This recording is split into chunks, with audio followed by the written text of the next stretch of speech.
What if I told you that every conversation you have had with ChatGPT is being stored, analyzed, and used to train their models, and worst, can be accessed by someone else? And what if this AI is making biased decisions about you on the basis of flawed training data? By end of this video, you will know exactly how to protect yourself and get better responses from AI.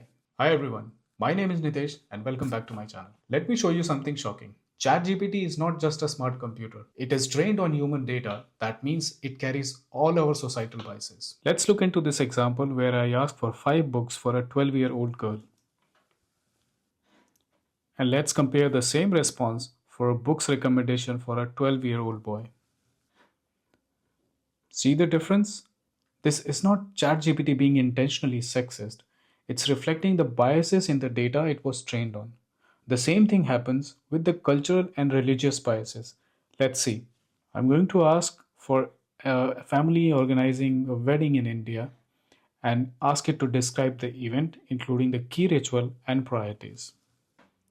You can see that it has clearly missed the diversity that exists in India and it assumed only one type of wedding that might exist. But here is what's really concerning. ChatGPT is saving everything, like your conversation, prompts, IP address, email address, and even your location. Why? Three reasons. First, AI training. Your conversation is going to become training data for future models. Second, preventing hallucination. You remember ChatGPT giving you completely false information confidently. They are using your data to fix that in future. Third, content monitoring. They are watching for abuse and harmful content. And here is the shocker. OpenAI employee can actually read your chats. Would you be comfortable if some stranger is reading your chats? Let me show you how to opt out.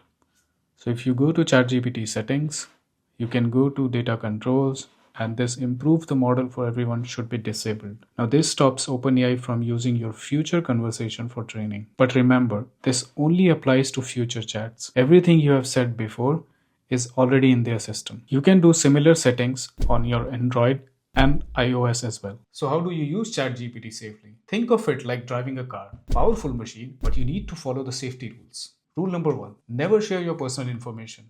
This could be a name, your address, your phone number, or even your photos. And especially, never share your fingerprints or any biometric information. Rule number 2, always add cultural context. Never accept the generic response. You could say, I'm from Mumbai or I follow South Indian tradition, and then get the response. Rule number 3, be extra careful with third-party plugin or third-party apps. OpenAI does not control any of these, so your data can go anywhere. Rule number 4, always fact-check important information. ChatGPT can give you completely wrong information being very confident. This is not just about ChatGPT biases. AI biases is affecting real decisions like job application, loan application, or even medical diagnosis. Companies like Amazon built AI hiring tools that were biased against women. The solution? Stay informed, stay critical, and remember, you have to control your data. AI is incredibly powerful, but like any other tool, it needs to be used wisely. So take control of your privacy setting today. And remember, question everything, even the AI that seems to know everything. So what is your biggest concern about AI and its privacy? Write that down in the comment. If you found this video helpful, do like and share. And subscribe to my channel. See you in the next video. Till then, Geo Smart, Geo AI.